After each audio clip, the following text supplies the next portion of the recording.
What's going on, guys? Fantasy Stock Exchange here, bringing you back a mock draft. We're joined by Notorious Fantasy. Notorious, you want to introduce yourself to the crowd, or? I will. Hello, my name is Nick, Notorious Fantasy on YouTube. Check me out on Twitter. I have 200 followers. That is 130 more than Tyler. Let's get into it. Oh, God. Yeah, hey, 128, bitch. We're growing by the minute. Sure.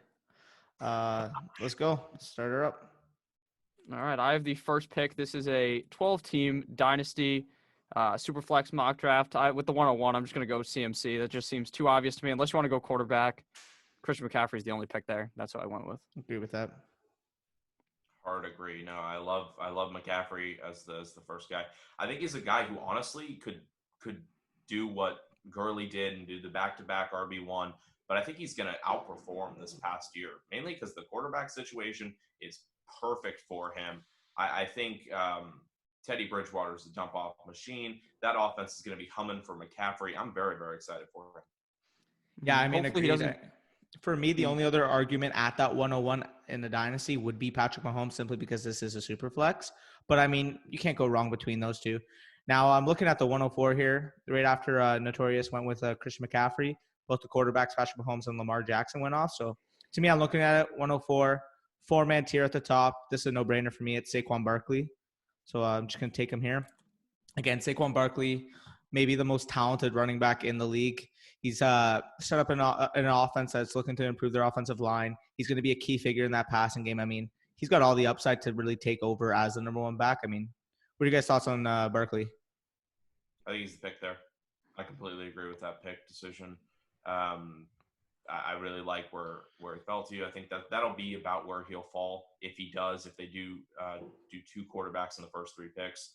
So if you're sitting there at 4 and you're getting Barkley, you should be very happy. And then off the board after Barkley went Michael Thomas, Dalvin Cook, and Lucas went with Kyler Murray. Now, Lucas, what do you see in Kyler Murray there at 107? Because I really love the pick personally. Yeah, I mean, I think he has to be the QB3 in Dynasty. I'm not saying he's going to return value to that right away, but obviously they just got DeAndre Hopkins, and that he is 21 or 22 years old. The offense is going to keep going, and I honestly think that if he can get that rushing floor that Lamar got this past year, maybe not to that extent because the team's not as run-heavy, but if he can establish himself a floor of rushing, I think he can easily contend with Lamar at QB2. Yeah, I completely agree there. I mean, Kyler Murray, good value. After that, we saw Alvin Kamara and Ezekiel Elliott go off. Ezekiel Elliott at 9, really good value there. So whoever J. Chu is, I like that. Tyler, you want to explain your pick in DeAndre Hopkins at the 110? Yeah, he's my second wide receiver. He's coming off as the second wide receiver. I like his situation in Arizona a ton. I really do. And I think he's going to be great with Kyler. That's going to be a great duo in Arizona this upcoming year. And I really want to talk about my next guy, too, because if you see him sitting here at the 203, Joe Mixon he's right after Barkley, McCaffrey, Kamara, and Elliott for me. And I know only one other running back was picked before Chubb, which I don't hate. But Joe Mixon, he could have been easily my pick at the 103, at the 110, but I get him at the 203, and I'm happy with that. Yeah, I definitely like that stack you got going on there.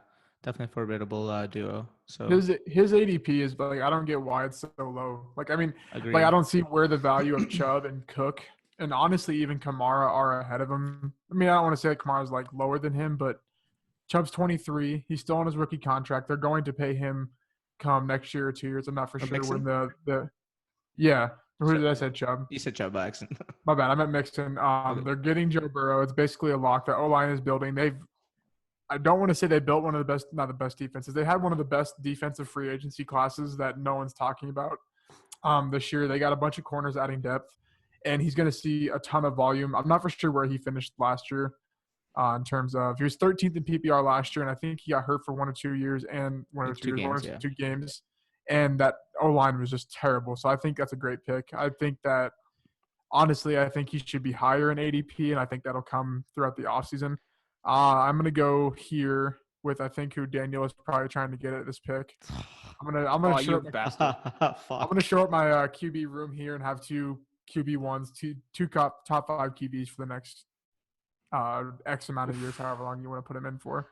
Oh my God! Oh God! Kill me now. I'm looking at that run and I'm just like, what the hell is going on here? Get excited. Yeah. You guys can clearly tell on my phone I can't see what's going on with there, but Those were my three guys, just sniped off the board one by one. To me here, you think you know who I'm gonna go. I think I know too. Don't do it. I'm pairing this guy with Sacrum Barkley, I mean, Daniel Jones. I'm gonna slap you. You think Daniel Jones right now? Oh, thank God. Oh, that's bold. That's bold. Dude, you just blue balled Snacks. What are you doing? Come on, please don't do this to me. who are you thinking there? Wait, question though.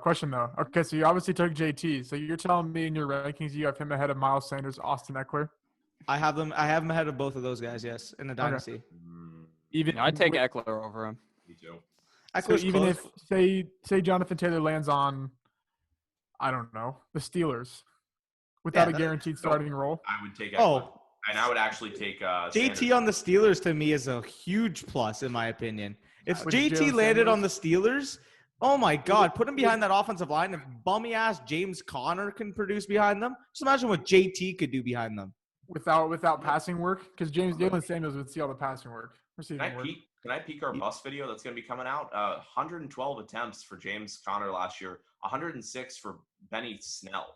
And James Conner is not a good back. That's why. It's a split backfield. Because you got James Conner there right now. That's why it's a split backfield. I understand that. James Conner is not even remotely the talent that Jonathan Taylor is. He was an RB1 the season before, and he played the whole year, and it wasn't a split backfield. A testament to how good the situation is. Because imagine putting JT in that exact situation. I mean, Benny Snell did so good because he has that cool fidget spinner mouth guard. But at the 212, I went with Austin Eckler. So I have Christian McCaffrey and Christian McCaffrey Jr. in Austin Eckler. And then I went with my boy Josh Allen at the 3-1. I love Josh Allen. There was no one anywhere near him in my eyes that was still available. Guys like Wentz, Mayfield, Rodgers. I said, fuck it. I'm going to get Josh Allen. You going full rookie, man. Build them a young team. Pop them paired next to Sacrum. Back to Nick, though. I don't know if your exact rankings, and I know he made ranking videos beforehand, but post free agency, would you have Allen ahead of Russell Wilson in your dynasty rankings? I would have him ahead of Deshaun.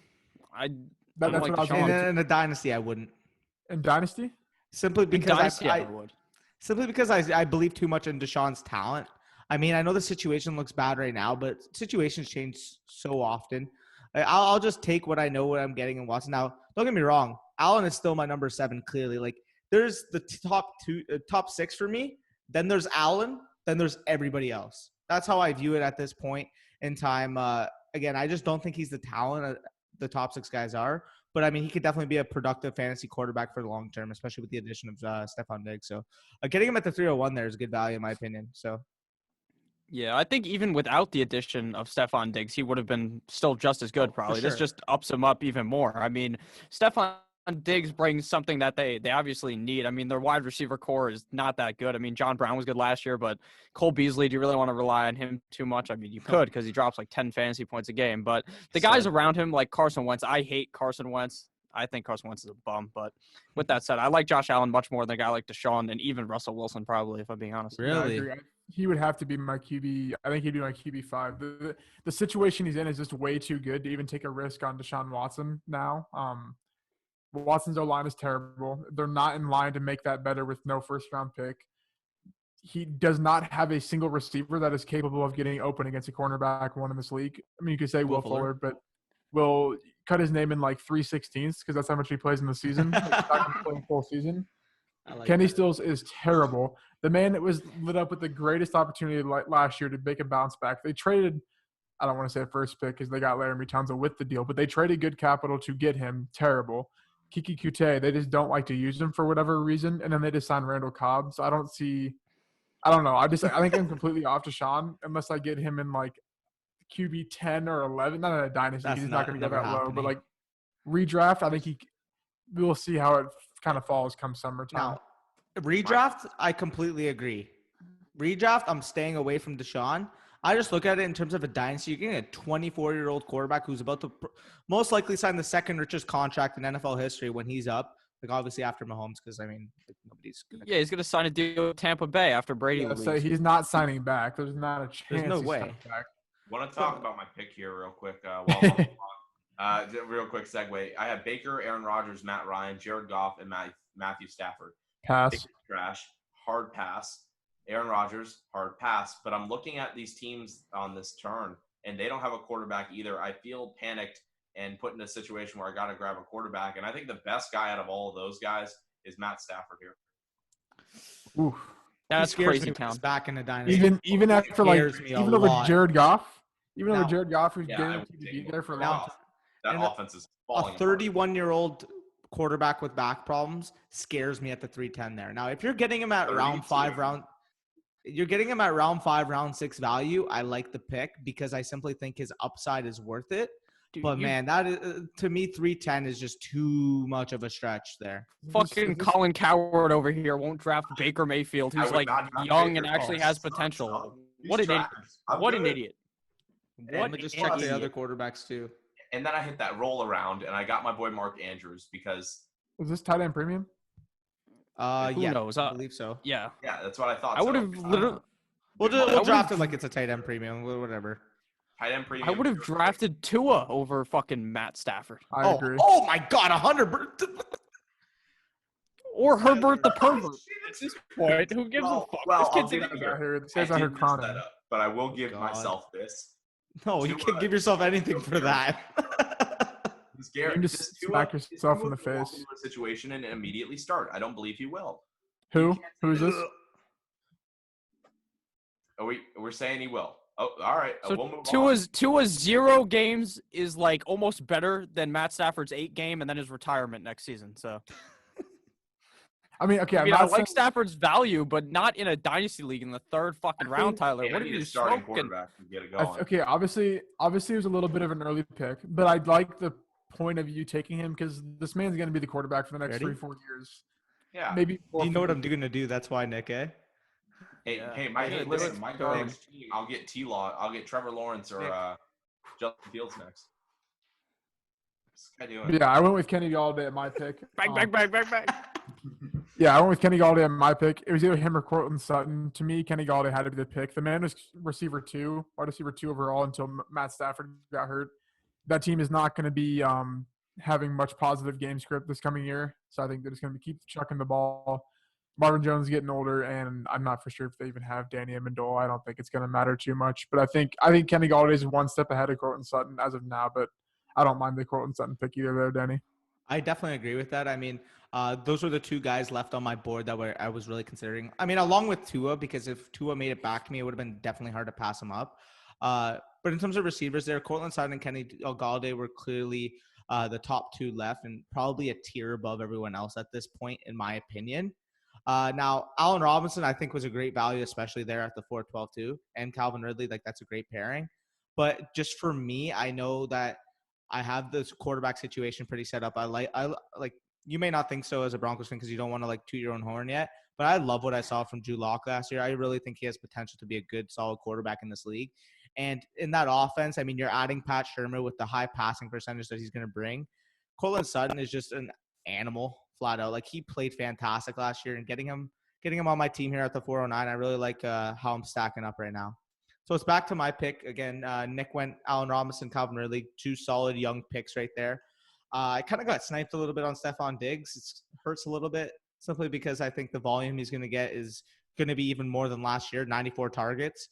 Like it's got to improve, and he's the type of receiver where like he's just so talented, and if you give him the usage, like he's going to be a top 15 option, and he's still only 26 years old. So now I'm looking at the board. I mean, the options that are staring at me, it's tough. I mean, let me just make a pick right here before I just want to say that John Brown, I think, is going to be a better fantasy player this season. I'm telling you, it's good. Did you see my cut up video I put on Twitter? I did not. I need to. Yeah, it was Well, basically Danny, breaking make a down. pick. Oh, fuck yeah! I'm just gonna go DK. There's the kinda breakdown that I kind of had with OBJ last year. So when you look at like new receivers coming on the new teams, you have to look at market share. No, you can't just take the percentage of market share and equal it out to 100. That's not how it works. Yeah. But basically, Stephon Diggs held the same market share as Cole Beasley and as John Brown last year. They're going to add another running back. They're a run-focused team, and they still have Dawson Knox there. So I think I like the idea that you're saying that. I mean, I don't know if Stephon Diggs is going to finish lower than lower than John Brown necessarily, but he's not going to be a wide receiver 1 in fantasy. But he's such a high end too. Like, you know exactly what you're gonna get, and he's young. He was on the Vikings when he was the number 1 target. But now is he going to be the number? He's going to be the number 1 target with 94 total targets on the season. That's just I know. not I mean, enough. but the Bills run the ball. They threw the ball. I think it was 3.2 times more per game than the Vikings. Which, what is that? 48 more times over a season. I don't even know the freaking pick. But I mean, like, I get that. Don't get me wrong. Like, John Brown and Cole Beasley are good players, but they didn't just give up a first rounder and multiple mid-round picks to not give him at least over 100 targets, in my opinion. And if he's getting between 100 110 targets, I feel like he's clearly in that 12 to 15 range for me. So, I mean, obviously he's not on my team here. Like, I went with Metcalf simply because, I mean, we saw what we had with Metcalf last year, 900 plus yards. I mean, we can rank him on air here. Let's do it on. It's right here. So Michael Thomas over him, right? Yeah. You would have Nuke, Adams, Tyreek. So that's 4. DJ Moore, Chris Godwin, 5, 6. Cooper Evans, 7, 8. Get Cooper out of there. Well, yeah, Cooper's not. He's like 15. I take Cooper over Diggs. I just died here for a second. Julio over Diggs. This is redraft too. We're talking, not dynasty. Oh no, this is dynasty we're talking about. No, this is dynasty. Okay, yeah, obviously Stephon Diggs has better value than John Brown dynasty. That's not what I'm saying. I'm saying, like, I would take him straight up over Julio in a dynasty. Well, yeah, but we're saying like production wise for this upcoming season. I thought we were talking about in terms of production wise for dynasty. Oh, I don't know. Okay, it's because he's clearly a top 12 to 15 option for dynasty, easily. Yeah, I got hosed twice. It's just him and John Brown play the same type of role, and that's what concerns me because you can't have 2 downfield stretchers in a run-first offense that fumbles to the middle of the field more often than not with an inaccurate quarterback. So that's where it's just kind of concerning. Like, obviously, I get why they made the trade because Stephon Diggs is See, the thing that I feel like people overrate a lot is they just automatically assume that if you're dealing with an inaccurate quarterback, you need a big physical target to just go up and get it. Like, no. When I have an inaccurate quarterback, give me that guy who can run a good route and create separation, create a big window for him to fit the ball in. And Stephon Diggs may just be the best route runner in the league. I think he's a perfect fit for that offense and what they're trying to accomplish. You still have John Brown to play the stretcher role. Give Stephon Diggs that role where you're giving him 8 targets a game and let him just do his work because he's such a talented receiver. I mean, we didn't really see the full capacity of what he was able to do in Minnesota simply because you had Adam Thielen on the other side, right? So can I talk my pick turn here real quick? Yeah, go for it. Yeah, so I had Cam Akers, Devin Singletary, Kerryon Johnson, and Marlon Mack all on my sites here after Danny made his pick. So if you guys see the draft board, it was a rough day for me. I was crossing my fingers that I'd land at least one of them, and Marlon Mack got picked right before me. I'm happy with Adam Thielen, though. Solid wide receiver. He's going to be the only threat there in Minnesota. So very, very excited to have him. And then I felt like I had to get a nice young running back on my turn and got J.K. Dobbins to go along with that. Yeah, here's something I want to bring up real quick is if you notice the last 2 teams have not selected a quarterback yet through 6 rounds. I don't know how you can possibly do that. There's no point to do it now though. So I kind of like what they're sort of doing. I mean, I don't know if they don't know that it's super flex or not, but okay. I think it's good to wait and capitalize elsewhere. You think so? I guess with the value still on the board, since not as many people are taking them as normal. Yeah, I mean, like, I guess would you rather have, like, he went Terry McLaurin. Would you rather have Terry or, like, Terry and we'll say Ryan Tannehill maybe next round? Or would you rather have Aaron Rodgers or, I don't know, like Christian Kirk, I guess, is kind of how you have to look at it. Yeah, no, probably the first option. But I think at the end of the day, his 2 quarterback, he's going to be, like, depressed looking at his second. Yeah. I get what you're saying. Yeah, so Danny's up right now. What do you think? Cam Akers went 5-5. Oh, gosh. Yeah, that's a yikes. These people crazy. This man's going to go, like, maybe round 2. Hey, that's on us, though. He went right by you guys' picks. No. I didn't even see it. My next pick here, I mean, if you've paid attention at all to what I've been writing in terms of my rookie rankings, you'll know that this guy is my wide receiver 1.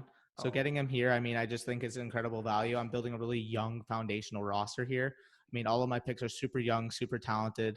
They all kind of have – see, this is my thing in Dynasty, right?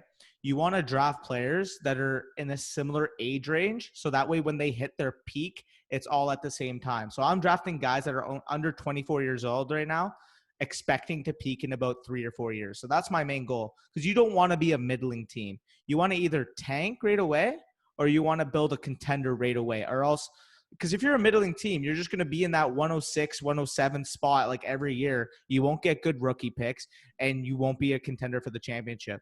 So for me right now, I'm really positioning myself to be a true contender in about 3 or 4 years. That's the way I look at it.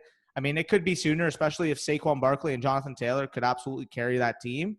But in terms of age, I really like what I'm doing in terms of matching ages with peaks. So that's my goal there. I mean, grabbing CeeDee Lamb at the 609, again, I think that's incredible value. He's my wide receiver 1 in this entire class. So I don't know. What are you guys' thoughts on CeeDee there? I mean, I get like the strategy of going young, but to me, I'm not saying that like the talent of the rookie receivers is super hit or miss, but the hit rates of rookie receiver, like the hit rates of picks are so spotty to where like I don't think I could take a guy like CeeDee in the 6th round over a guy like Robert Woods that's going to see 100+ targets every year.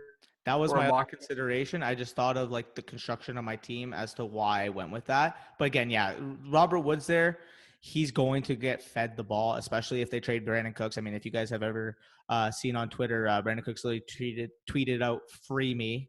So I mean, but even if Cooks stays, he had 130 targets the year before. And it's not like Robert Woods is going to fall off in value in 3 years.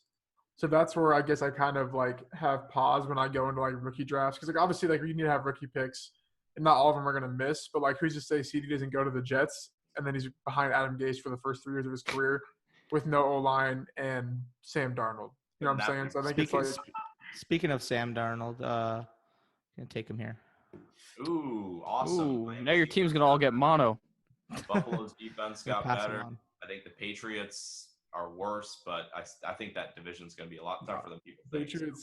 Patriots are still going to make the fucking like 2 seed somehow. I don't know why people are so worried about it. Come on, bud. Don't worry. Come on. No What way. if they get Jameis Winston? I'm telling you. If they get Jameis Winston, they're winning the fucking Super Bowl.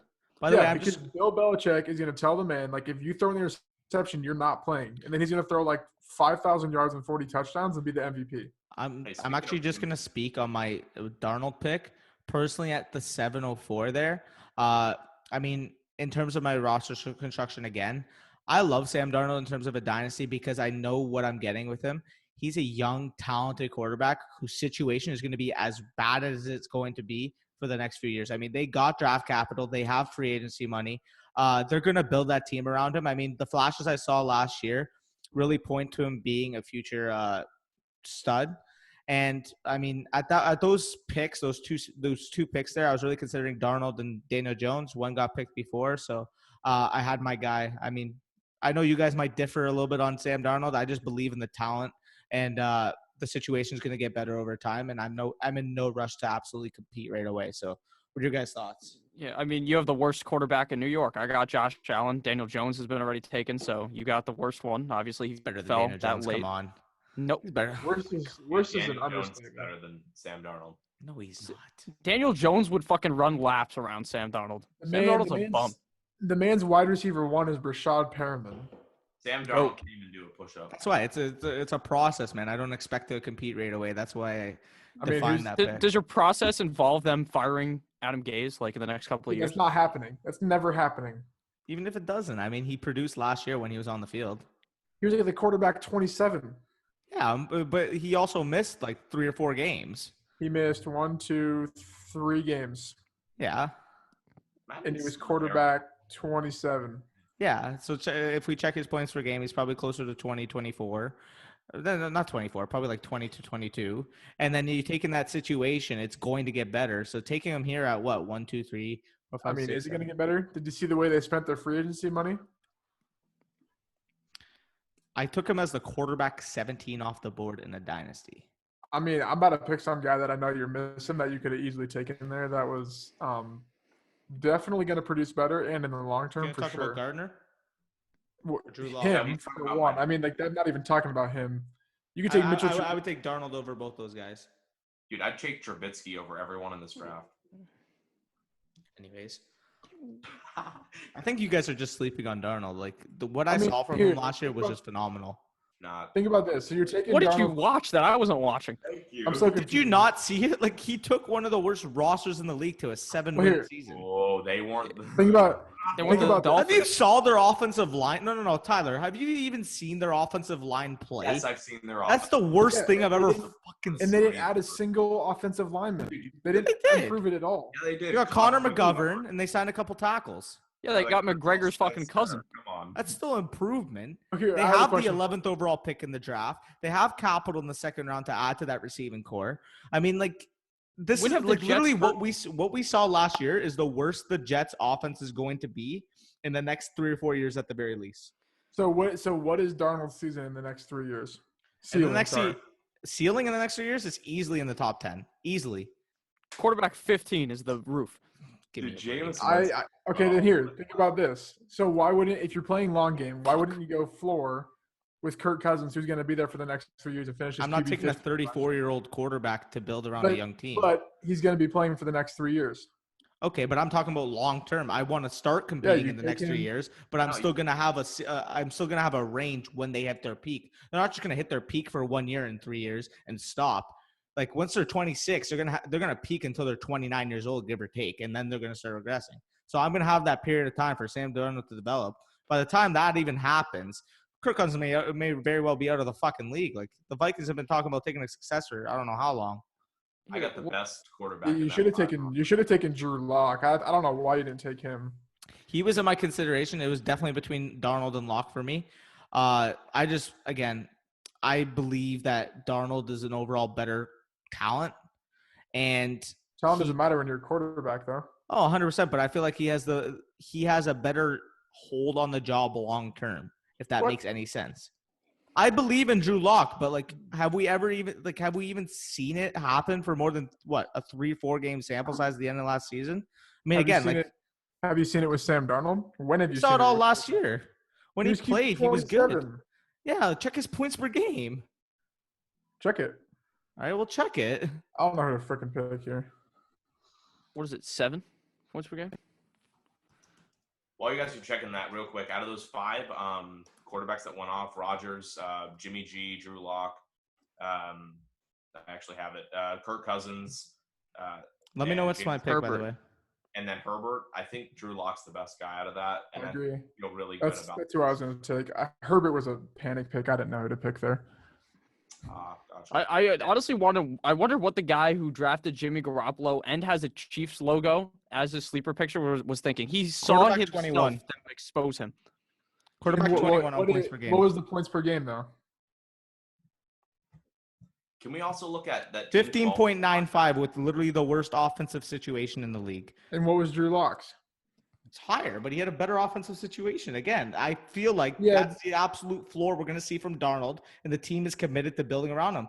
We saw it for 3-4 games from Drew Lock last year. And the Broncos aren't committed to building around Drew Lock? Are we 100% sure? He was a second-round pick. Like, you can't just – I mean, I guess I don't – Wait, you're going to say Gardner Minshew, or do you really think they're committed to him long-term?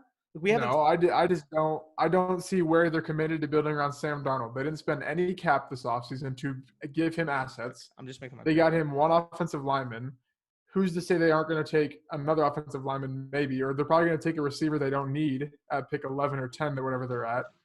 So I guess, I don't know. I'm kind of confused, where the ceiling is, because as long as Adam Gase is there is no ceiling. But the thing is, you look at Sam Darnold as a talent. Like, I get Adam Gase, I get that, but we saw him produce quarterback 21 points per game with literally the worst offensive talent in the league that we've seen in quite a while. Like, it's just absurd when you think about what they had rolling on that offensive line. I mean, like, I don't know. I guess you guys aren't seeing the upside here, but quarterback 21 with that situation, like, is just absurd to me to think about. So, I mean, grabbing them there, he's a 22-year-old quarterback. They're going to build around him. They're going to build that offensive line. They already signed offensive linemen in free agency. This is the lowest value we're going to be able to get him at. And I'm drafting him at quarterback 17, 18 off the board in a Dynasty Superflex in the 7th round. I mean, come on. Alex. So you would have him ranked right now over Drew Lock? Yeah, I would. Yeah, I would. In a dynasty, yes, I would. Redraft, I would take Locke. Dynasty, I would take Sam Darnold. Yeah, my boy Alex Munns went way too long without taking a quarterback. Oh, God. He died after seeing that 5 stretch. Yeah. Except he's not. Is he not at a quarterback? Fucking round. Hey, Tyler, quick question. How do you feel about my most recent pick? You just. Oh, stop. Dude, I hate both of those picks. Come on, bud. Not only is Malcolm Brown going to be the starter in LA, Clyde Edwards-Helaire is the worst overhyped running back in this class. Fuck Clyde Edwards-Helaire. You can't pass block. Your running's decent. You know why it was decent? You know why it was good in people's eyes? Is because he was behind an awesome O-line who every single defense was afraid they'd pass. Not even joking, Georgia would send 3-man fronts in the SEC championship game. They're like, if he wants to run, he can run. They're not going to beat us passing. And it was simple. Dude, Clyde Edwards-Helaire is way too damn overhyped. Like, he's going to go to a team and he's going to fade away. I thought Benny Snell was going to be good last year. Fucking A. He's going to be the same thing. He's just going to die on a team that already has a running back. I agree that his talent isn't there. The thing that, like, I think that everyone that I'm like, well, I mean, not even that. I just think that he fits what NFL teams are looking for to a T, which, like, sucks because, like, teams should be looking for, like, a Deandre. Every team needs a different type of running back, but I think a team's going to look at Clyde Edwards-Helaire and they're not going to be like, oh, those 50 catches were a joke. Because, I mean, I don't want to say they're a joke. They're maybe a little inflated. But I think some teams are going to draft him, and he's basically just going to be a James White that can run the ball a little better. And teams have seen how the Patriots have used that. I mean, even Tariq Cohen 2 years prior, and he should have been the fucking main running back last year. I don't know what they were doing over there. So I think, like, to a point, wait, his so you talent's think not Tariq going Cohen to should have been matter. the main running back over David Montgomery? Yeah, exactly. He should have been. He was a running back one the year before. Montgomery. And they were he's good. He's not an in between the tackles runner. Like, he's simply a scat back. So, like, but he got destroyed in snap share by David Montgomery, which should be the case because David Montgomery is the workhorse there. As much as you don't want to believe in the talent, I mean, I think he's still a good back. I think he's still going to have a good year. Now, was he overhyped? Yes, he was. But, I mean, Tariq Cohen cannot handle a workload of more than 10 to 12 touches a game. He just can't. I mean, Tariq Cohen literally has to stand on stilts to see over the line. So how the fuck is he going to run? I mean, I guess what I'm trying to say is that offense was good when they actually used him, and they used when they used him as their main focal point as a running back in their offense, and then they just completely abandoned it last year, and we saw what happened. So, like, I guess you don't necessarily need to have a workhorse running back that, like, is the main guy, because the year before they went 10-6, made the playoffs, and Trubisky was an MVP candidate when they used Cohen and they didn't use a running back. So I don't think I don't like when teams, like, I think I was just going to mention, try and be like every other team in the NFL, and that's not how it works, I guess is what I'm trying to say. Lucas, your last pick. With the snipe of the century. You always take Noah Fant way too early in startup, so I had to take him this time. Yeah. Speaking what do you mean way too early? I got him in the 8th round last startup we did. Kind of early. And then TJ Hawkinbaum got selected, so it's Tyler's pick. What do you think? I'm very excited for this pick. This guy has gotten nothing. No hype. He's gotten just no praise at all. And we have to remember, he's still a starting running back in the NFL, and he's fallen this fucking far. This is ridiculous. He's 25. Oh, my fucking God. Why did you do it again? He's 25. Shit, I'll take a starting. Yeah, he's 25 with the knee of a 75-year-old. Come on. I'll take this deep without a third running back. I'm good. What are you going to take? Did you even call him a running back at this point? You're going to take Phillip Lindsay with Melvin Gordon stealing half the starting. I already see a couple guys listed. I'd rather take fucking Rojo. Shout out the council. Mark Ingram's getting replaced. Easily Mark Ingram over Sony. Are you really arguing Sony Michel over Mark Ingram right now? He's not going to be the starter there. Here, okay, let me lay this out for you. This is where I think you can't subjectively think of starters. Okay, think of Mark Ingram's value the next 2 years when he's the starter for the Ravens. He's going to be a top 15 back at the very least over the next 2 years. Sony Michel's not going to crack the top 25 for the next fucking 10 years. He's not. Okay, think about this. 2 years of Mark Ingram. I don't care if your team's rebuilding or not. I think that's where people think of it differently. Just because you're rebuilding does not mean you have to have really young running backs with upside. 2 years of Mark Ingram running back one, right, that you can get for probably a late second-round pick. Or you can get Sony Michel, who for 2 years isn't even going to come close to cracking RB1, and then he's not going to be the starter in 2 years because he's going to be off his rookie contract. They're not going to pay him, and he's not going to sign anywhere else to be more than an off-pace back. So that's why I was fucking hospital. He gets. That's why, like, so the often. whole, like, Sam Darnold thing is kind of how I was outlining it. Like, why would you not take Kirk Cousins, who you know the floor is there, and then just But- draft a QB 2 years See, in the the rookie thing draft? is, Sam Darnold actually has talent. Sony Michel has fucking nothing. Oh, You seriously gonna argue that Sony Michel has talent? Put a little bias aside and don't say he's talentless. Are you fucking kidding me? Daryl He Henderson. sucks. He He has talent sucks. not being used. No, he doesn't suck. Everybody in the NFL has talent. Is that what you're gonna say? Dude, he's better than fucking Daryl Henderson. Fuck you. No, man. he's not. No, he's not. I will take that. Oh Daryl my Dude, Henderson dude, is what the fucking fuck beast. is I don't pot think legal in that- Florida? You crazy motherfucker! What are you smoking? Starters get snaps. We would think that you're the one Snaps, drinking right now. snaps, Jesus put yards Christ. on the snaps equal Tyler has yards. lost the locker room. Attempts for snaps is yards, touchdowns. I'll take that. Mark Ingram What will do you be mean? replaced by Darrell Justice. Henderson. What did he will do last bend year? Over Sony Michel and fuck him in the ass. raw, Should I okay? change the player? No kidding. Who are you Might more be a better afraid of? Who are you more afraid of? James White, or are you more afraid of Justice Hill? Are you kidding me? How is this a question for you guys? He averaged 3.6 yards per carry playing in fucking New England. Give me a break. Fucking I'll take 20 the targets. 25 He has yards. 19 catches in 2 Every years. time. Give me a break. Dude, Brady couldn't get it to him. Brady's a What joke. do you mean? They just That's why he didn't get to the him. whole time. Oh my god. Okay, you want to sit here and talk about how great your team is? You got fucking Sam Darnold as your second quarterback. Push All it right. off. All right. Tyler, I'm not going to say your pick's bad You because took I Matt Stafford 310. Like, give me a break. Come on. that was kind of bold. That's But your here, okay, lock. Tyler, to your point, I get your take because I think a good it is value there because who's to say they don't bring in Stidham and then they give the ball to Sony Michel for 20 carries a game, and They you're could getting go him. all drop. So I will say that I have been buying Sony Michel for like late seconds because the guy you're going to get in the late second at best will reach what Sony Michel is going to produce for you week in and week out. And Yeah, I don't but like think the he's pass literally catching- taking him over. Like that's probably the 108 there. If you think about like rookie value. I think the only guy I would have taken over him would have been Mark Ingram, just because that's immediate value for 2 years. But I think it's a toss up between. I mean, like maybe Philip Lindsay, maybe Will Penny. Fuller. Oh, you're talking about strictly running backs. Oh, Okay. God, Well, I mean, no. even Will Fuller. Yeah, why would you take a guy that's gonna play 2 games for you? Dude, Will Fuller's Bro, Fuller. those 2 games are gonna be more than fucking Sony Michel does all the year. That's Here, true. here. But who's to say you're gonna Will start him? Fuller. He has 4 games of double-digit points in 42 games. 42 games. So not even when he's on the field, he's productive for the team. Are you kidding me?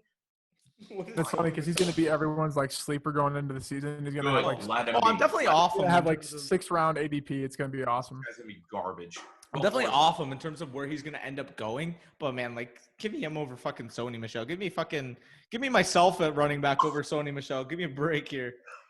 Oh, my Oh, God damn it. Will Fucking Fuller doesn't Danny even in the deserve to game, be in baby. a top 12 round. The only reason he's there is because they're like, Deshaun Watson's great. Really? Look at the stats. This is a joke.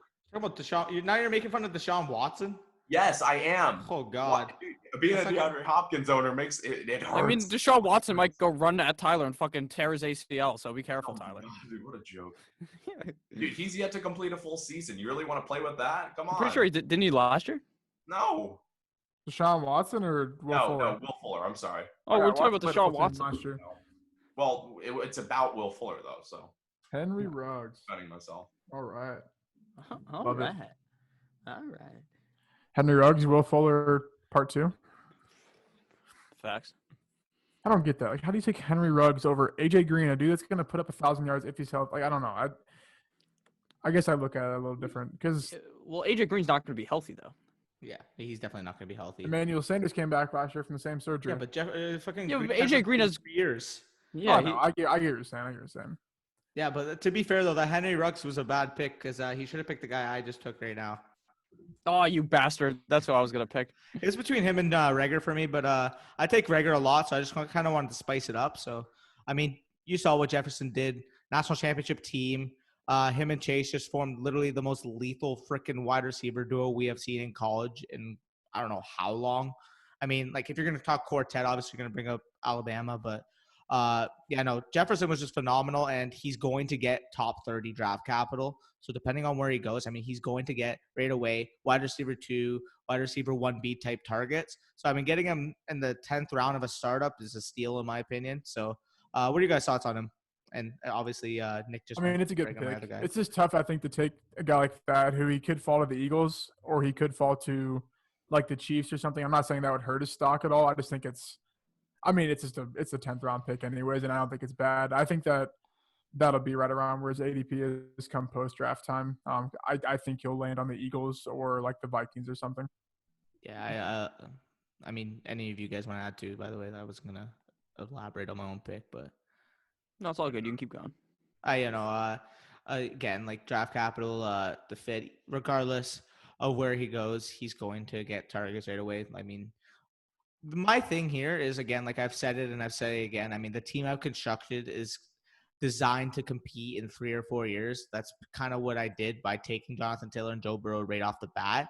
So getting him, he's going to peak around that time, and he's going to get the draft capital to suggest that he's going to, as much as I want to say that. Oh my God, I just got sniped. Oh fuck! That was my pick. So you were going very weight, or like what do you say? Hit their peak. Yeah. So why'd you take a 28-year-old running back and Raheem Mostert? That was the best value on the board. I mean, was I going to take Sony Michel? I mean, why Easily, wouldn't you? He's younger. If you want to play the game, yeah, you but gotta he's play the it's game, bud. Raheem Mostert's actually a good player. Philip, In a wait, four-man you backfield. tell Philip Lindsay, Ronald Jones. But I know what I'm getting with Raheem Mostert. He's the lead back So in. is Ronald Jones as of right Yeah, but now. Ronald Jones is probably going to get replaced at this point. Says who? Says no. Rita, Telvin Coleman, come on. What are you doing? Give me a Jeff break. Morris. What a god, Okay. man. Those touchdown targets.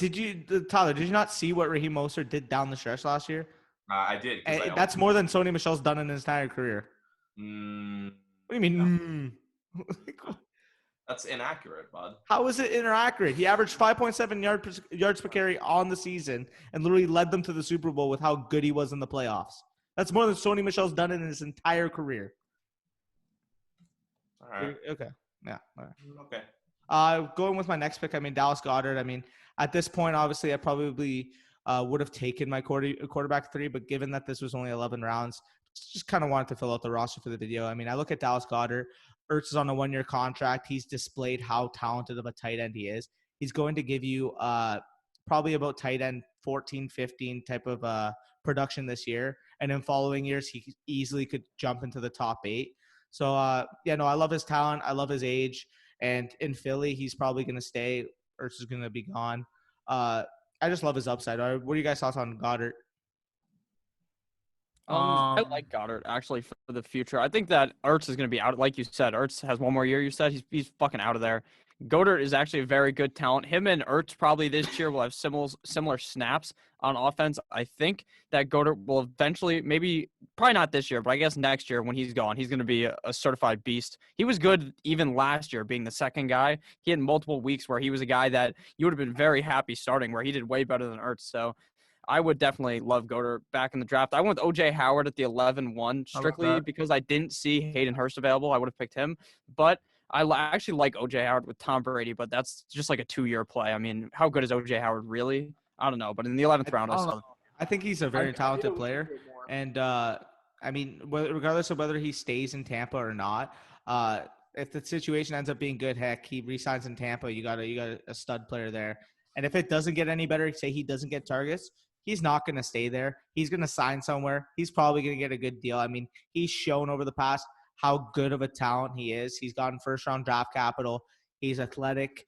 And just in general, when the ball's in his hands, I mean, he's just a phenomenal player. So getting him there, I mean, low risk, high reward.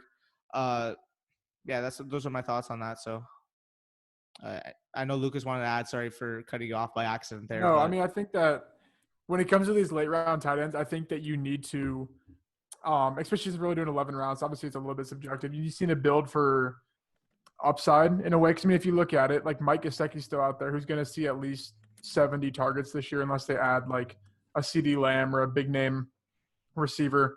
So I think that it's a solid pick. I think that you just need to – this is where you take risk right here in this 11th round, or even with the tight end position in Dynasty. Obviously, there'd be more rounds in an actual startup or whatever the case may be. But for this one video, I think that taking risk is more important than like the Austin Hooper pick. Like, I guess I can compare it to that. Like, how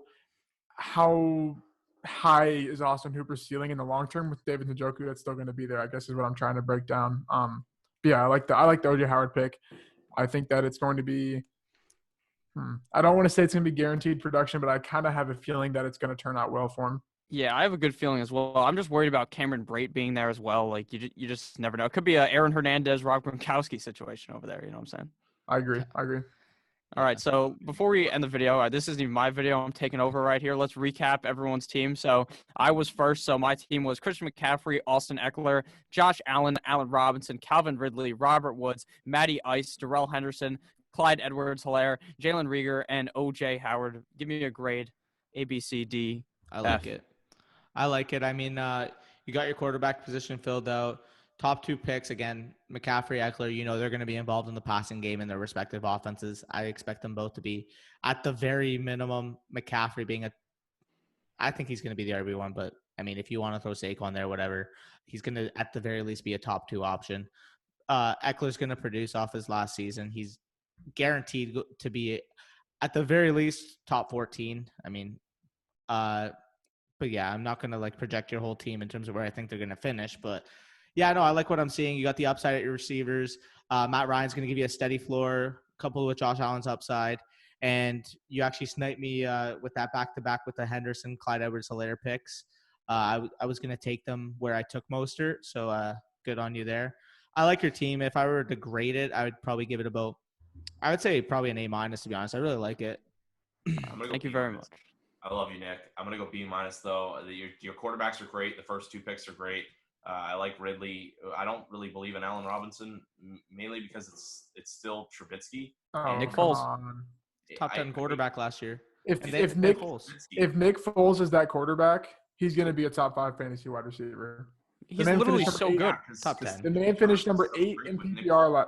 He was a top 5 fantasy receiver with Blake Bortles as his quarterback. Yeah, I love Allen Robinson. I mean, he's 26, 25. He's 26. I mean, the man is being slept on in Dynasty. I agree. I considered him at the Cortland Sutton pick. Those were my top 2. What do you mean, why? They're so cool. He has to. Allen Robinson's fantastic. Wait. Let me just cuss out. Allen Robinson is fantastic. I don't know why you're slandering my guy, but you better knock it off right now. You're going to take him before you take Cortland Sutton. Here. I took Cortland Sutton at the end. Clearly, I preferred Sutton. But don't slander Allen Robinson because he's such a talented player at 26, coming off a top 8 finish with freaking Trubisky at quarterback.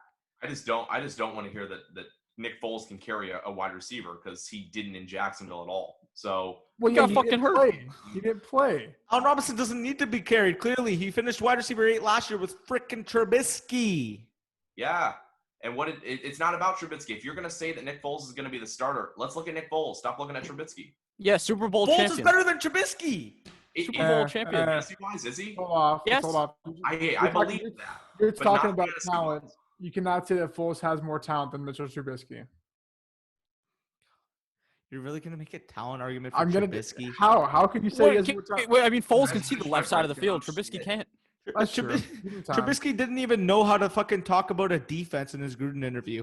Neither did Mahomes. Mahomes admitted last year that he literally just learned how to read a defense. Mahomes actually learned it. Trubisky still acts like he doesn't. Your running backs killed me. Darrell Henderson and Clyde Edwards-Helaire murdered me. I did not like those picks. That's really just a biased thing for me on the Edwards-Helaire, but I also believe that Darrell Henderson won't be the starter. And then late quarterback pick, tight end pick, I do like it, and I like the Reagor pick. So I'm sitting around B-, B there. Grade for you. Yeah, but I mean, if you're realistically thinking about it, would you rather have Darrell Henderson or a guy like fucking Darius Geis or James Conner? At this point, because we have to draft with what we know right now. We can't draft projecting where players are going to go. I think it's a fantastic pick because as of now, you're getting a starting running back in the 8th round. Yeah. No, I love those values. So he's a starter yet. What is making us believe Malcolm Brown won't take that? Okay, he'll at least see the 1A. 50-50 if not. And I like Malcolm Brown. I've been hyping him up all offseason. I think Malcolm Brown's going to see involvement, and he's being slept on. But at the 8-12 there in a dynasty, I mean, he's a second-year running back who's projected to get, at the very least, 1A type touches, 15 to 17 type touches per game. I mean, getting him at the 8-12 there, again, he was going to be my pick if he made it around. Like, he's going to get targets. He's going to get touches. So, I mean, I don't understand how you can hate on the 8-12, but I just that's on you. Let's move on. I think you had a really good draft. You perfected the don't reach for a receiver, wait for whatever one. Because in Here's the thing. Cortland Sutton all the way down to Robert Woods, they're all ranked the same in Dynasty. You can't give them set positions because it's Dynasty. It's not redraft. In redraft, you can give them set positions, but in Dynasty, you can't. Because who's to say that Goff's the quarterback next year? Who's to say that it's not Goff doesn't bounce back? So I think you did a great job of the strategy I normally do, which is in post, I think we can honestly throw Odell in there, but right when the Kenny Galladay stretch starts all the way down to Robert Woods or like the Michael Gallup, Deebo Samuel range, I think you did a great job of capitalizing on not reaching and taking the best one available at your pick. Okay. Yeah, All right, now agree with that. Danny's next. I grabbed Sacrum Barkley, 104. Do I really need to talk about him? He's clearly the RB2 in Dynasty formats. Getting him at the 104, I feel like is the end of the tier. Not really much else to elaborate. 209, I went with Jonathan Taylor simply because the way I'm viewing it is the quarterbacks all got sniped right before me. Like, I would have easily taken one of those top 6 quarterbacks, in my opinion, if they made it to me.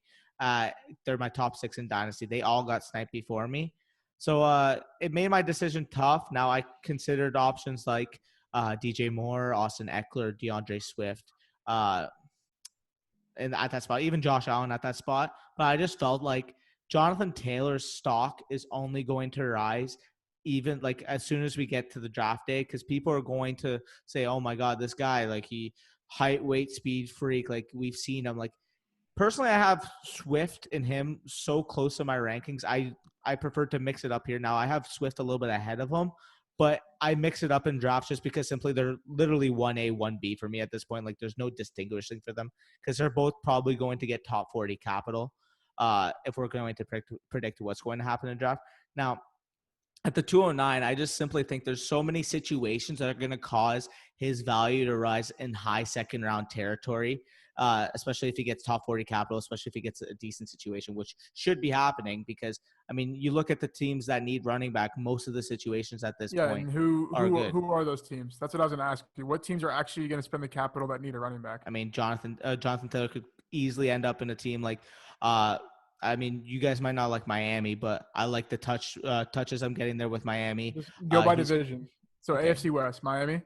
AFC East, Miami. Miami. AFC West, no one's going to spend capital in that division. You look at it, the Chiefs could definitely spend capital on them. They won't could spend definitely capital. No, they may not, but they definitely could. They won't spend like pick 32, or they're either going to have to take him at pick 32 or trade up from pick 64. But that's what we're assuming at this point. You can't just write it off because it is a need, and we've seen it happen before where a team just says, so Chiefs' best case scenario, he'd be a top 5 dynasty running back. 100%. Steelers, AFC North, top 10. Steelers, yeah, but they have one 10. Pick in the first 2 rounds. I agree. I just think they have more to worry about than a running back. AFC, I can do some South, the Colts, but they have Marlon Mack and Nyheim Hines. Marlon Mack signed for 1 year, by the way. He's done after this upcoming contract.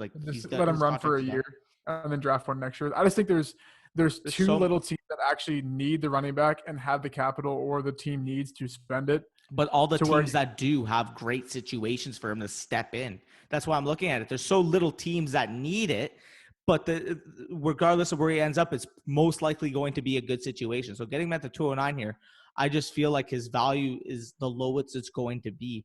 Now, could I have taken someone and got him at the 304? I don't know, because I think Nick could have easily taken him at the turn there.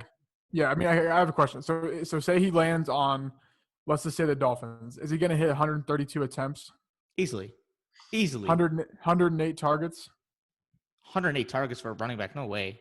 So why wouldn't you take Austin Eckler? Because I feel like long term, I know what I'm going to get with Jonathan Taylor. Jonathan Taylor is going to be a 250 type touch workhorse back. We saw it 1 year with.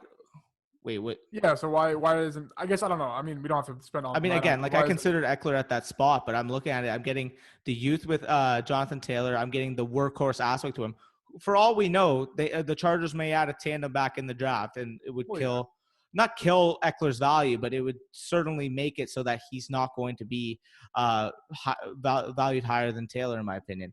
Now, what I see from Taylor, I see him instantly being able to step in, being a 250, 300 type touch workhorse back. Now, my comp for him, the way he runs, he just reminds me so much of Nick Chubb and has even more explosion. He's faster than Chubb and reminds me just the way he runs of a guy like Nick Chubb. And I mean, Nick Chubb was getting the same thing. He's a good athlete, but like, well, how's he going to do? Got drafted in the second round by Cleveland, ended up absolutely blowing up in Cleveland. We didn't think Chubb he also wasn't a pass catcher. Yeah, and then now he's not the full-time back. Yeah, okay. They have Kareem Hunt, but Nick Chubb is easily a top 7 option in Dynasty. And that's simply because they have Nick Chubb or they have Kareem Hunt at this point. They didn't have Kareem Hunt. Wait, what? Top 7 at position? Running back, yeah. Okay, top 7 at that position. Yeah. No. Top 7 at that position. And that's with Kareem Hunt. I feel like without Kareem Hunt, he could very well creep into that top 5. He'll never not have a Kareem Hunt. They made that clear with using Dontrell Hilliard. Can you tell me where he went to school? No one can. I mean, like, I think Jonathan Taylor has more natural pass catching skills than I've seen from Nick Chubb. I mean, I watched the tape on Jonathan Taylor. He just was not used in the passing game at Wisconsin. They just didn't ask him to. But when he actually got the targets, he was efficient. Like, he actually caught the ball. He made plays out of the backfield. So I feel like he's a more seamless fit to be a receiving back in the NFL as opposed to Nick Chubb. Now, my comparison to Nick Chubb was simply the rushing floor. When I watch Jonathan Taylor, man, the burst, he explodes through the holes. He is just so good in the open field. I mean, I watched him specifically against my Michigan Wolverines, absolutely torch us. I mean, he's going to get the draft capital. He has the talent. There's not too many teams with the need that are going to be bad situations for him. So, I mean, getting him at the 209, you guys might think it's a little bit of a reach, but I just think that's probably around the range where his lowest value is going to end up being for this offseason. So, I like him. I mean, Joe Burrow 304, really a no-brainer for me. After those top 7 quarterbacks, he's clearly the next guy for me, in my opinion. He's going to step in. He's going to be a talented quarterback. I mean, we just saw exactly what he did in college. I think with the injury history with Tua, that kind of scares me a little bit. He's clearly the quarterback 1 in this class for me because of that. So, I mean, what are your guys' thoughts on Burrow? I mean, I don't really think we have to elaborate here, but. I mean, he's good. He's going to be the starter. I don't know. It's tough for me to draft rookies in dynasty startups right now because I don't know if I'd spend 3-4 on him because who's to say it's not Sam Darnold's situation all over again. Quarterback with no track history. We're projecting the O-line to bounce back, but like, I mean, do we know like it's actually going to bounce back? I guess I don't know. Like the defenses, yeah, they had a good offseason, but are all the pieces going to come together to make a good team? Is John Ross going to stay healthy? Is AJ Green going to stay healthy? Auden Tate, is he even going to come back for the start of the season? Tyler Boyd's not a wide receiver 1. They have no tight end. Even if Tyler Boyd's not he's not a team wide receiver 1. Like, he's not going to beat corners. But he's definitely a super high end too, in my opinion. Like, he's talented. Yeah. He's coming off 2 straight 1,000-yard seasons. I mean, you just said earlier, I mean, you believe that AJ Green's going to come back. He's going to be decent, like you mentioned earlier. I think he will, I guess, but I'm not no doctor or anything, so I don't know. I mean, they're going to have an improved offensive line. I mean, Billy Price is going to come back healthy. Jonah Williams missed all season last season. He's going to come back healthy. And they have ammunition earlier in the 2nd and 3rd round to really add to the interior offensive line. Again, in our mock draft, we had them adding to that line as well. So, I mean, I love Joe Burrow. I think he's a talented quarterback and clearly my quarterback 8 after those top 7. But again, like I can tell you guys don't really agree with that. So I don't really know, I guess. Yeah. Okay. I mean, Cortland Sutton 409. Last out of that tier for me, I personally probably would have taken him over Odell. Probably would have taken him over Juju. Definitely would have taken him over Julio. He's in that tier for me. It was between him and Allen Robinson at that pick. Personally, I mean, I mentioned that earlier. We kind of got into a little argument there, but I mean, ascending quarterback gonna get the targets. So, I mean, that's that. What are you guys' thoughts on Cortland Sutton here? I mean, I like him. Sorry, God, someone. I just want to get into the full team here. I mean, I like the wide receiver crew you put together. The running back crew is good. I think the 3rd running back came a little too late, but you wanted to establish wide receiver, which was good. You got your quarterbacks in. I do like your quarterbacks. Darnold was a little early for me, but it worked out for you and how you're building the team, so I can't really complain too much. My only complaint is the Goddard at the very end, but you're playing on the opportunity that he may be the starter, and that's pretty big. And obviously, you kept it young, so that's really important when we're looking at putting together startup dynasty teams. Yeah, I mean that was the whole goal here. Obviously, I said it multiple times during the draft. I want to grab the players that are going to probably most likely peak at a similar time. Now, the Raheem Mostert pick was the only pick that doesn't really fit that time frame, simply because I thought that was too much value to pass up. I am a true believer that he is going to be the lead back in San Francisco this year. Now, regardless whether that's 17 touches a game or whether that's 14, even at 14 as a lead back in that situation, he's got such a good scheme to run with Kyle Shanahan, and he's going to get the goal line touches for them. So, I mean, those are my opinions on Raheem Mostert. He's definitely going to be a skeptical pick for this year, simply because we didn't see it for a full season. We saw it down the stretch and the playoffs. So people are going to have differing opinions on him. But, I mean, we're probably going to have a bunch of differing opinions on him here. So what are you guys' thoughts on him?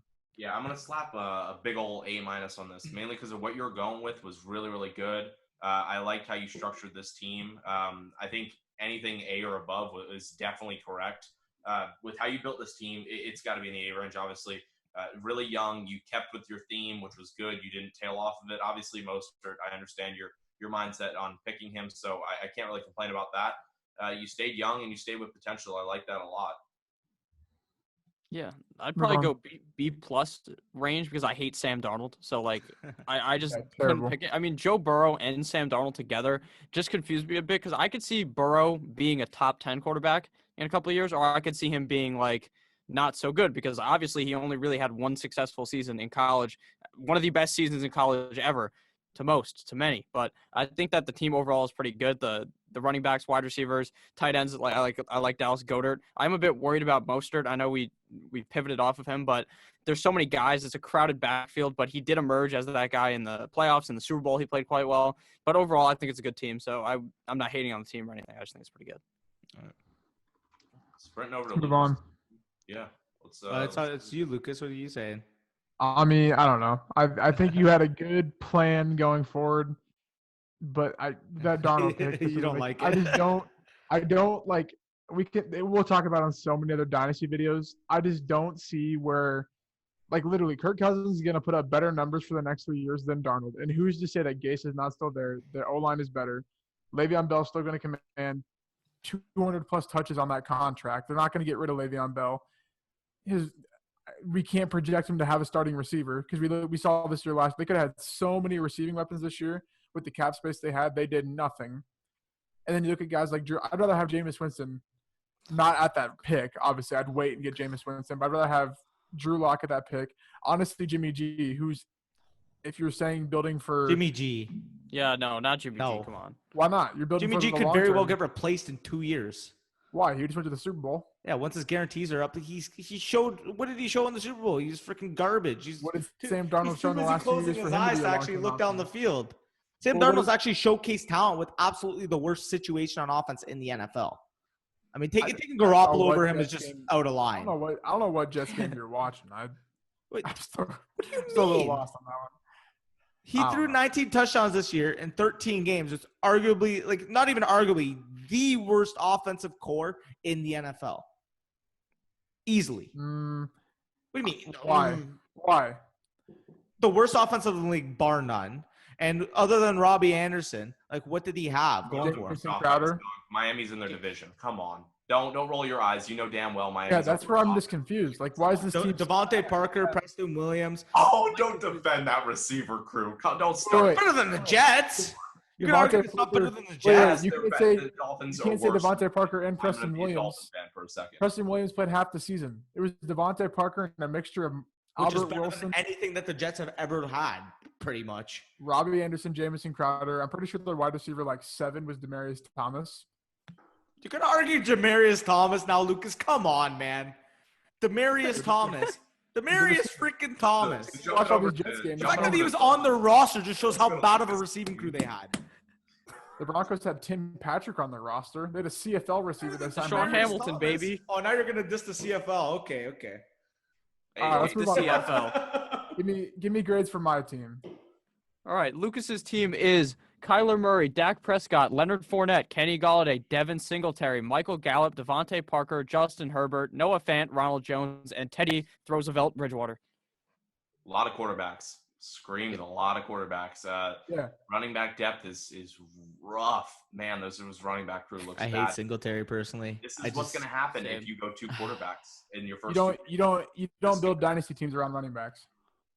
Hey, you got. Oh no, I love the quarterbacks, which is why like the grade is probably most likely going to be a B+ for me, simply because locking down Kyler Murray and Dak Prescott is my optimal strategy in dynasty. I lock down my 2 quarterbacks, and you figure out the rest of everything else later on. So I mean, Leonard Fournette, I'm not a huge fan of personally because I probably would have preferred Kenyon Drake at that pick, simply because Kenyon. Yeah, I think I dropped the ball on that one a little bit. I think that was more of a I guess here when I do dynasty startups, I usually go QB, and then I trade down, or I go trade down the start. I normally don't take running backs unless I'm dealt like Christian McCaffrey or Saquon. Yeah. Because like I said, you don't build dynasty teams through running backs. You can stream a bunch of 30-year-old running backs and get the same result as having McCaffrey and say, I don't know, like a Philip Lindsay last year, whatever the case may be. I agree, especially in a super, like obviously in a super flex, because in a 1 quarterback, that strategy is thrown out the window. But in a super flex, I mean, I look at it. Do you want the guy who's going to be the cornerstone of your team for 10 plus years, or do you want the running back who signed to a 4-year rookie contract and you don't even know if he's going to come back after that? Mm-hmm. But I think because what Tyler's trying to build, like Tyler, I think your team, like Nuke and Mixon, I'm not saying that's a bad combo because that's guaranteed points, guaranteed top end ceiling, top end productivity for each position. I mean, you can't argue that. It's even on the Cardinals, it's going to happen. Like Christian Kirk might play half the season. He's going to be hurt. He's not a wide receiver 1 anyway. So I don't like when people are arguing that like Nuke's like wide receiver 1A, 1B, or whatever the case may be in terms of volume.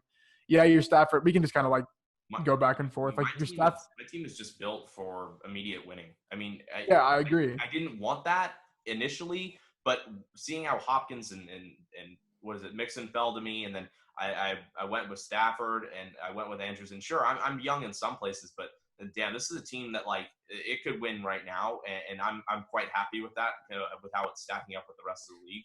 So I know in dynasty startups we're looking to stay young, but when everyone stays young, someone's got to win year 1, and I feel like this team can definitely do it with everything pieced together. I think honestly, you can go, Lucas.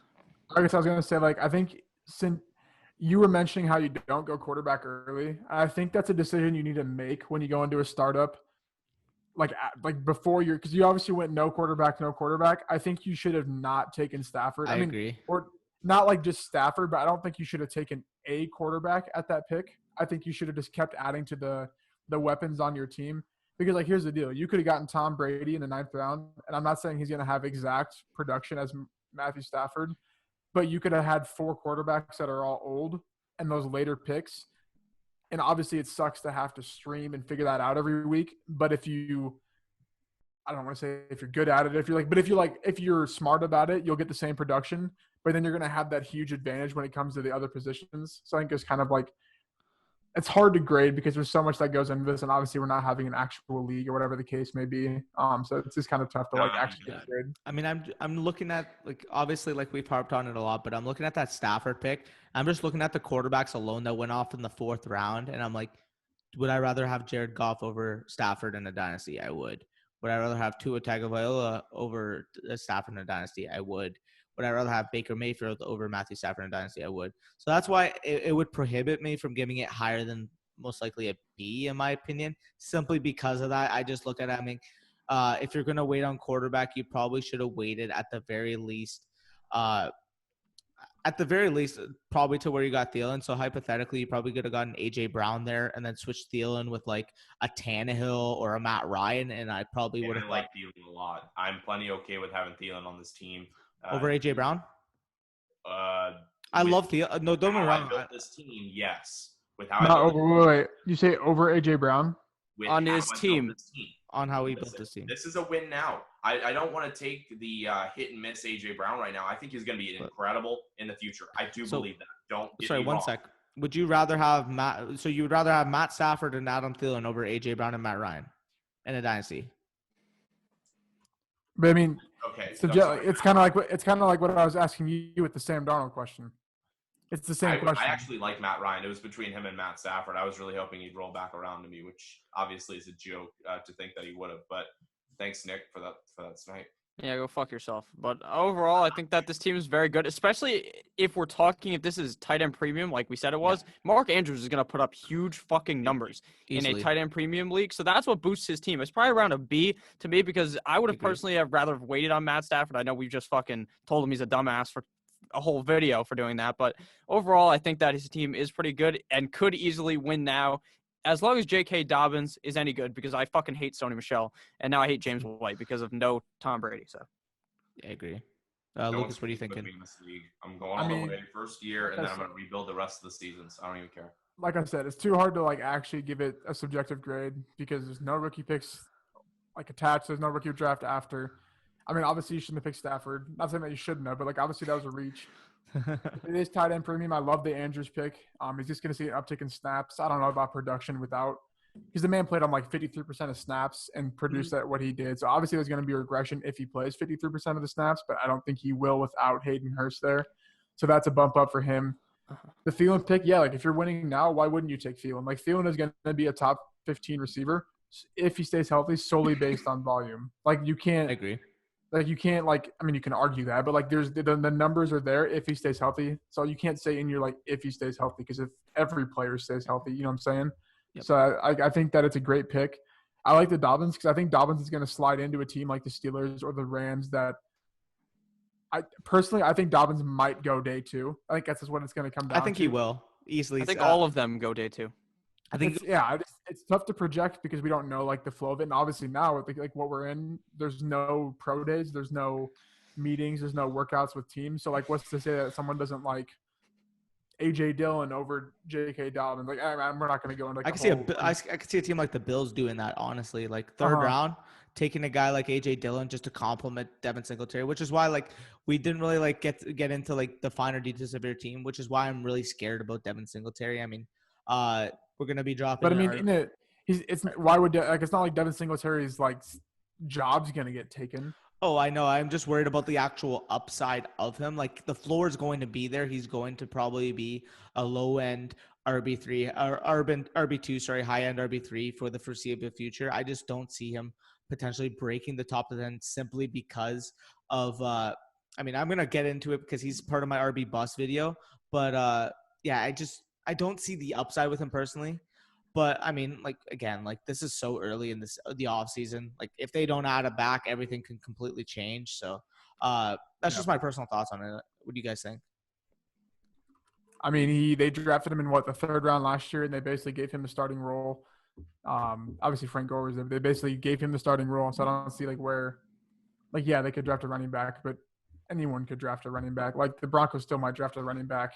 You never know what I'm saying? It's not – I don't know. It's just very if we're saying that about Singletary, why aren't we saying that about Todd Gurley or Le'Veon Bell? I hate Todd Gurley and Le'Veon Bell, so we're not even going to get into that. Yeah, I hate Gurley as well. I like that. That's fine. Different conversation. We'll I'll tell you that Sony Michel, though, late sleep, baby. All right, let's end this video. People probably sorry, guys. We kind of dragged on. I mean, hopefully you guys enjoyed us just giving you the pure banter, just going back and forth because, that's what fantasy football is. Everybody's going to have their own opinions. Everybody's going to talk about what they believe in. So, we just had a good time. Filled up the mock draft. Viewers are going to watch this, going to see, I see my name there. So, this is a Fantasy Stock Exchange here featuring Notorious Fantasy. We're going to sign off here. So, thank you guys for watching. Appreciate you. And stay tuned for future content. RB Bus video is going to be coming up tomorrow morning. So, stay tuned. Quest for 100, baby. Already got 70. We're feeling good. Mark Andrews jersey and the Raptors for helping me win a fantasy season last year. Just throwing that ad. So he's the first video. You guys are checking it. Let's go. Keep the subs. Keep the likes. We're killing it right now. Woo! Video's still rolling.